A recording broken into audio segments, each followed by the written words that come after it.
Се Марди Гра. Најпознатите книжевни ликови од бајките со кои израснавме сите и кои никогаш не изгубија од својата актуелност. За вечната борба меѓу доброто и злото, бајки кои денес се инспирација за голем број филмски остварувања и нови толкувања се дел од карневалот Марди Гра, кој се одржува во француското интернационално училиште ЕФИС во Скопје. Децата со нетрпение го очекуваат овој карневал, креирајќи ги своите костими, мигови во кои вие сте дете, и барем за миг, како што велеше Оскар Вајлд, дека еден ден ќе бидете доволно возрасни за повторно да ги читате бајките. Јас сум маскирана во принцезата Бел од француската бајка Убавицата и ѕверот. И Бел многу сака да чита книги, многу е храбра, исто како мен. Јас сум маскирана во као пејачка.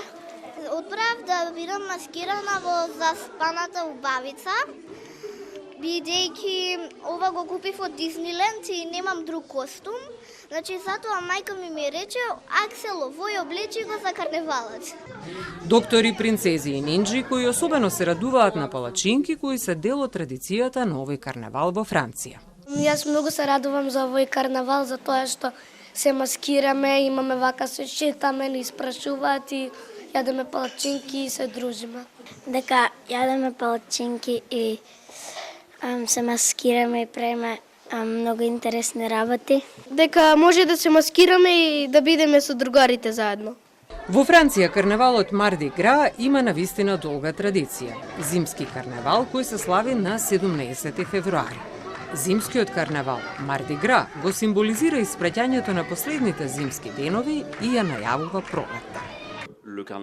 Во Франција карневалот има долга традиција, како на пример карневалот во Данкерка, во Ница и во Пусан, моето родно место, значи се јадат палачинки и се слави. Да, ние со славењето на Марди Гра, тој зимски карневал, нели, ги пренесуваме француските традиции, но ние како професори, професорска екипа од Франција исто така споделуваме македонски традиции. Еве годинава го славиме исто така и 1 април, карневалот пролетен, кој ќе биде во кинематека и каде што ќе имаме интересна програма. И токму карневалот Марди Гра, низ музиката, различните костими и гастрономијата ги обедини на едно место децата, нивните родители и наставниот кадар.